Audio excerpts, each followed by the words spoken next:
Hello everybody, welcome to my channel. हम discuss करेंगे bank Nifty कल किस तरीके से बिहेव करेगा। पहले एक बड़े टाइम फ्रेम पे देख लेते हैं। ठीक है, मार्केट इस तरीके से बिहेव कर रहा है और अभी इस चैनल पैटर्न के अंदर वर्क कर रहा है। अब हम छोटे टाइम फ्रेम पे आ जाते हैं। 15 मिनट का टाइम फ्रेम देख लेते हैं एक बार। चलिए, ये 15 मिनट का टाइम फ्रेम है। ठीक है, तो मार्केट ने आज मॉर्निंग में ट्रैप किया है, बाइंग साइड का मोमेंटम दिखा के उसके बाद सेलिंग आई। सेलिंग के बाद 45,600 के आसपास मार्केट ने सपोर्ट लिया और वहाँ से बाइंग आई। सेकेंड हाफ में बाइंग मिली आपको।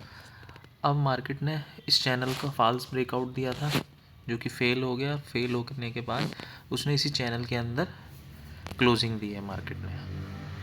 ठीक है, अब हम सिनेरियो देख लेते हैं क्या क्या। ये कुछ सपोर्ट एंड रेजिस्टेंस मैंने ड्रॉ किए हुए हैं।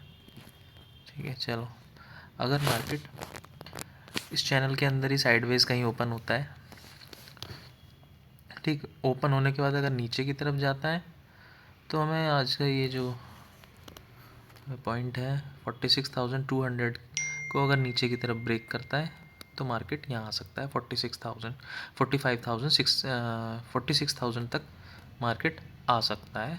अगर 46,200 को ब्रेक करके सस्टेन करता है तो मॉर्निंग में ही हमें एक दो कैंडल के अंदर ही यहाँ तक मिल जाएगा 46,000 तक। ठीक है, और अगर उसके नीचे भी सस्टेन करता है तो इस चैनल पैटर्न को कंप्लीट करने के लिए नीचे की तरफ आ सकता है। 45,650 तक भी हमें टारगेट मिल सकते हैं।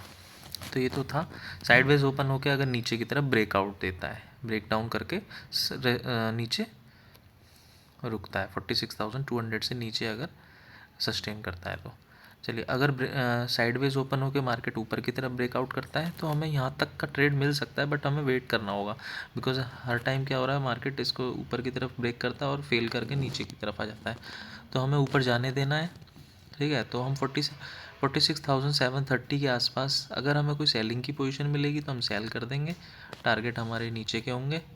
ठीक है, और अगर इसे ब्रेक करके ऊपर सस्टेन करता है 11:30 बजे के आसपास तक मार्केट, अगर हमें 11 साढ़े 11 बजे सस्टेन करके ऊपर ही मार्केट रहता है तो हम बाइंग की साइड देखेंगे और टारगेट हमारे 47,000 होंगे। उसे ब्रेक करके सस्टेन करता है तो 47,250 तक के टारगेट हमें मिल सकते हैं। अब मार्केट अगर गैप डाउन ओपन होता है, सपोज़ कीजिए मार्केट अगर गैप डाउन ओपन हुआ, गैप डाउन 100 पॉइंट के आसपास, तो हम गैप डाउन होने के बाद एक नीचे की तरफ सपोर्ट लेने आ सकता है। फिर से ये सपोर्ट 46,000 के आसपास का मार्केट यहाँ पे फिर से आ सकता है, और तो हम गैप डाउन के सिनेरियो में वेट करेंगे, नीचे जाने देना। अगर मार्केट ये जो डॉट लाइन आ रही है इसके नीचे भी ब्रेक करके सस्टेन करता है तो हम पुट की साइड पोजीशन बनाएंगे और टारगेट हमारे नीचे के होंगे, 45,650 तक के टारगेट होंगे हमारे। ये गैप डाउन का सिनेरियो। और अगर गैप डाउन खुलने के बाद मार्केट ऊपर ट्रैवल करता है तो ये जो लाइन आ रही है इसे अगर ब्रेक करके सस्टेन करता है तो बाइंग साइड की तरफ जाएंगे, टारगेट ऊपर के होंगे। और अगर इसका रेजिस्टेंस फेस करके ब्रेक डाउन करता है और 46,200 के नीचे जैसे ही निकलेगा हम पुट की साइड बैठ जाएंगे, टारगेट हमारे नीचे के होंगे। ठीक है, अब अगर मार्केट गैप अप ओपन होता है, मार्केट अगर ये जो चैनल पैटर्न है इसके बाहर ओपन होता है, ठीक है, तो हमें वेट करना है, एक डिप आने देना है। अगर हमें यहाँ पर बाइंग की पोजीशन मिलती है, इसके ट्रेंड लाइन जो आ रही है इस बाई की पोजीशन बनती है, तो हमें 30-40 पॉइंट का स्टॉप लॉस लगा के बाई की पोजीशन बनानी है। टारगेट हमारे 46,730 तक के होंगे। पहले उसे ब्रेक करके ऊपर जाता है 47,000 के टारगेट होंगे।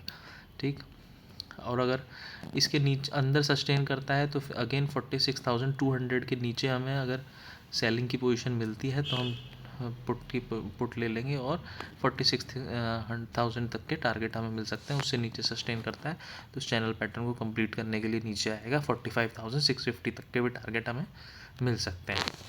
ऐसे और वीडियोस देखने के लिए please like my videos and subscribe my channel. Thank you so much.